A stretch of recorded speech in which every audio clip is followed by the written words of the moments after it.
Assalamualaikum warahmatullahi wabarakatuh. Halo Kak Asya. Waalaikumsalam. Halo Kak Widi.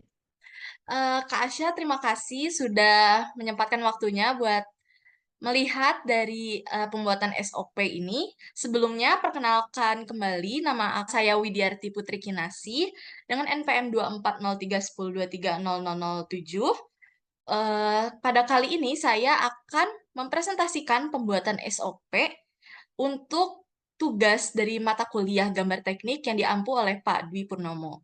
Langsung saja mulai. Yang pertama-tama, apa sih SOP itu? OP merupakan Standard Operating Procedure, adalah dokumen yang memuat langkah-langkah terperinci dan terstandarisasi untuk menjalankan proses atau kegiatan tertentu dalam sebuah organisasi. Nah, SOP ini sangat penting untuk UKM atau usaha kecil menengah karena membantu memastikan konsistensi dan kualitas dalam setiap aspek operasional. Dengan SOP, semua pekerjaan dilakukan dengan cara yang sama setiap kali, yang menghasilkan produk atau layanan yang konsisten dan berkualitas, yang penting untuk menjaga reputasi dan kepuasan pelanggan. Oleh karena itu, kenapa SOP ini sangat penting buat usaha Shalinda Pet Shop yang dimiliki oleh Kak Asya ini. Lalu selanjutnya, memaparkan SOP yang saya buat, SOP yang saya buat dari jadi saya ini membuat 3 SOP. Yang pertama itu SOP dari pencarian supplier atau pencarian pemasok, lalu SOP dari pengemasan ulang makanan hewan, dan juga dari SOP dari toko offline dan juga toko online. Bagaimana pelayanannya? Pertama-tama saya akan memaparkan SOP mengenai dan pemasok. Jadi yang pertama-tama, di sini dibagi menjadi 3 stakeholder atau 3 orang. Yang pertama itu pemilik usaha, lalu ada karyawan satu, dan juga ada pemasok. Yang pertama ada pemilik usaha. Jadi pemilik usaha ini di sini menyiapkan kriteria. Nah, kriteria itu buat apa sih? Jadi kriteria ini supaya kita bisa mengerucutkan pemasok-pemasok yang sesuai dengan kemauan dari pemilik usaha atau dari toko tersebut. Nah, kriterianya ini bisa dibagi menjadi 3. Yang pertama itu kriteria bisa dari harga, penentuan harga, dari merek, dan juga dari waktu pengiriman. Setelah menentukan kriteria oleh pemilik usaha, lanjut untuk mencari pemasok baru. Nah, tadi sebelumnya kita udah punya kriteria, lanjut untuk pemasok baru. Nah, pemasok baru ini tuh sebenarnya tanggung jawab dari pemilik usaha. Lalu lanjut ke mengevaluasi pemasok.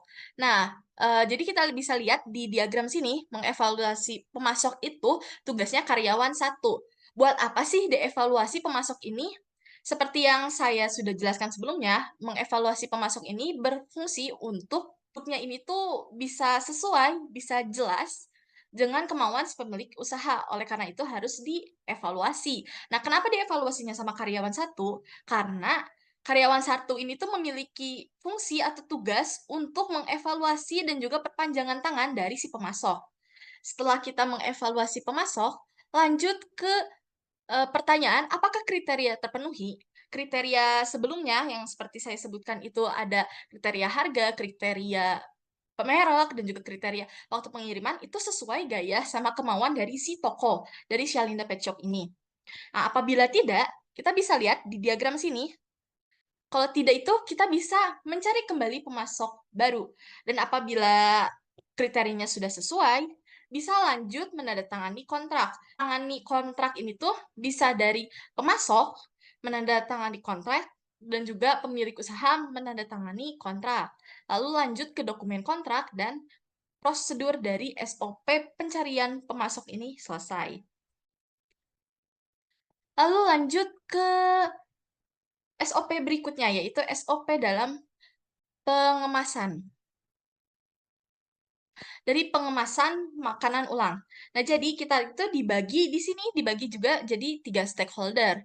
Nah, yang pertama-tama ada karyawan satu, karyawan dua, dan juga ada pemasok.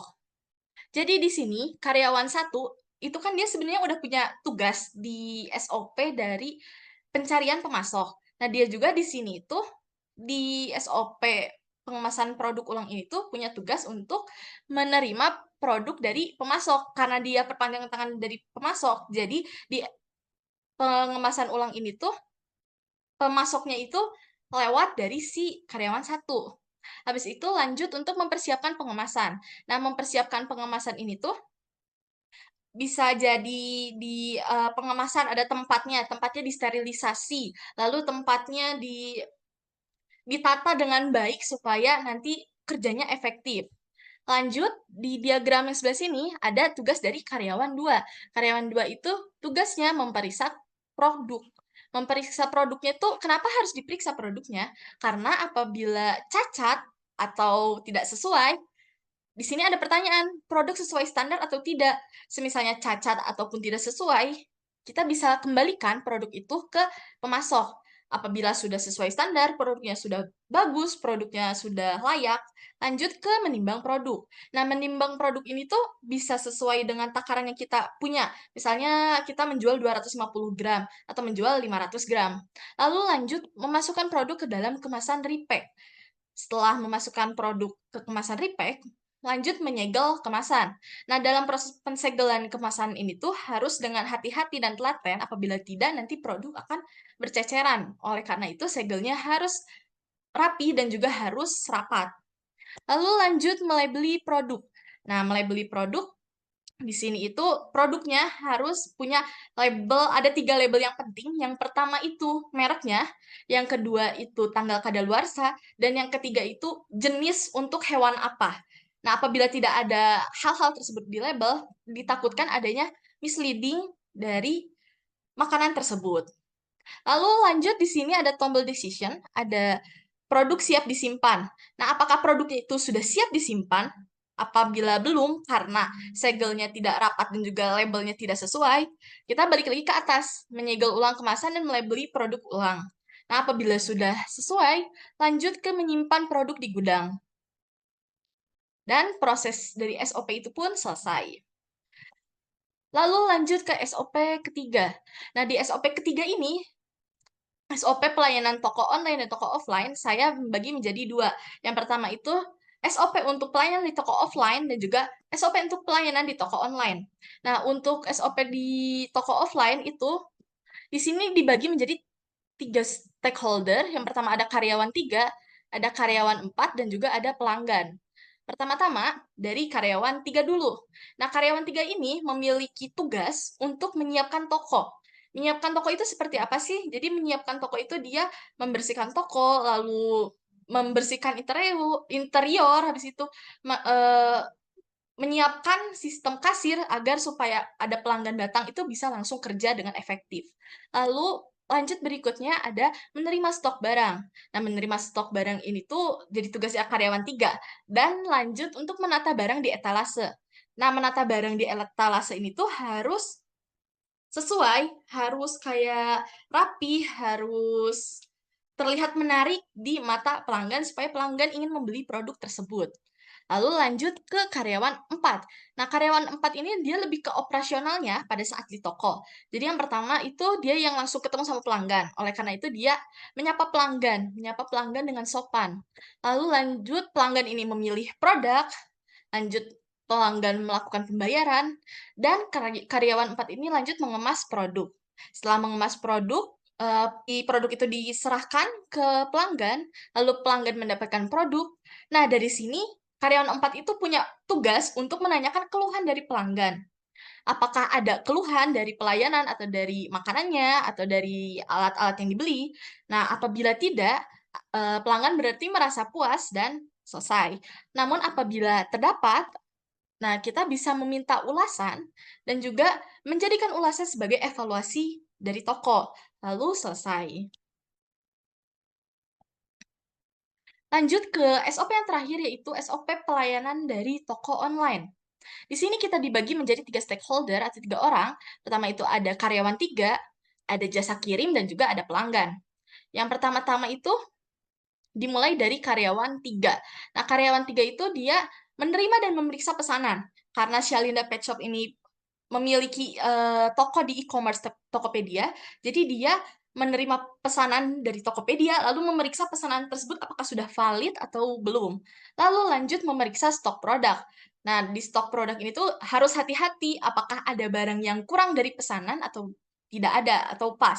Kalau udah pas, lanjut ke mengemas produk. Nah, mengemas produk ini dia dikemas produknya dengan benar-benar dengan menggunakan bubble wrap atau juga menggunakan box. Pokoknya supaya si makanan ini aman dan juga tidak terkontaminasi dan juga tidak tercecer. Lalu lanjut ke jasa kirim. Nah, yang menjadwalkannya itu jasa kirim dan biasanya dia sudah terintegrasi dengan si Tokopedia.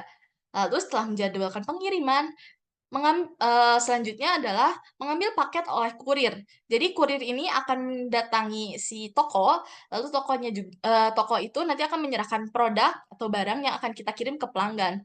Lalu mengantarkan produk ke pelanggan. Selanjutnya, produk diterima oleh pelanggan. Nah, di sini ada pertanyaan, apakah puas dengan produk? Nah, apabila tidak puas dengan produk, si karyawan 4 ini tuh memiliki tugas untuk menangani keluhan. Apakah ada dari kualitasnya kah atau dari keterlambatan? Lalu lanjut untuk mengevaluasi dan memperbaiki kinerja dari toko dan selesai. Namun apabila puas dengan produk, boleh customer-nya atau pelanggannya itu memberikan ulasan dan juga selesai. Kak, sudah mengerti Kak Asya? Oke, Alhamdulillah sudah paham Kak Widi. Oke, lanjut ke cara pengimplementasian SOP baru ini. Nah, jadi kita itu gimana? Kita sudah membuat SOP yang banyak tadi, tapi tidak tahu cara mengimplementasikannya, itu akan sangat fatal karena eh, SOP-nya juga percuma untuk dibuatkan. Lalu bagaimana sih cara mengimplementasikan SOP-nya itu? Yang pertama, mengkomunikasikan SOP baru kepada seluruh karyawan. Jadi, harus dibicarakan oleh karyawan. Ada nih SOP baru, kita nanti mulai pakai SOP baru ini ya. Nanti kita terapkan SOP-nya ya. Lalu, yang kedua adalah karyawan diberikan pelatihan yang diperlukan untuk memahami dan menerapkan SOP baru. Jadi, karyawannya ini tuh percuma saja kalau dia tahu tahu ada SOP, tapi dia nggak tahu cara memahami dan menerapkannya. Oleh karena itu dibutuhkan pelatihan. Lalu berikutnya adalah pembagian tugas yang jelas dilakukan di mana peran dan tanggung jawab setiap karyawan ditentukan sesuai dengan SOP baru. Hal ini tuh jadi atau diimplementasikan supaya tidak ada tumpang tindih di antara tugas dari karyawan-karyawan tersebut. Lalu yang terakhir, implementasi SOP baru diawasi secara ketat untuk memastikan bahwa semua prosedur dilakukan dengan benar. Nah, cara untuk mengawasinya itu bisa diawasi oleh pemilik usaha atau oleh Kak Asya untuk ke karyawannya supaya karyawannya itu bisa lebih fokus dan juga bisa lebih menerapkan dari SOP tersebut. Lalu lanjut manfaat yang diharapkan dari SOP baru ini. Ada 3 manfaat yang diharapkan dari pembuatan SOP baru ini untuk Shalinda Pet Shop. Yang pertama, peningkatan efisiensi operasional. Peningkatan efisiensi operasional ini tuh bisa diukur dari waktu pengerjaan apabila sebelum dan juga sesudah SOP. Lalu yang kedua, kualitas produk dan layanan yang lebih baik. Karena di SOP baru ini dia lebih ketat dari kualitasnya seperti apa, lalu lebih ketat penyegelannya gimana, kemasannya gimana. Nah, dari keketatan tersebut itu dapat menimbulkan kualitas produk dan layanan yang lebih baik. Lalu lanjut terakhir adalah pengelolaan resiko dan akuntabilitas yang lebih baik. Nah, jadi pengelolaan resiko ini tuh bisa dengan berhubungan dengan SOP dari pencarian pemasok itu. Jadi pencarian pemasok itu dia kan menggunakan kontrak. Nah, kontrak itu tuh bisa untuk mengurangi resiko dan juga mengurangi konflik dengan para pemasok. Oke Kak Asya, terima kasih banyak juga sudah meluangkan waktunya untuk ditanya-tanya, untuk diinterview. Dan cukup sekian dari saya. Wassalamualaikum warahmatullahi wabarakatuh.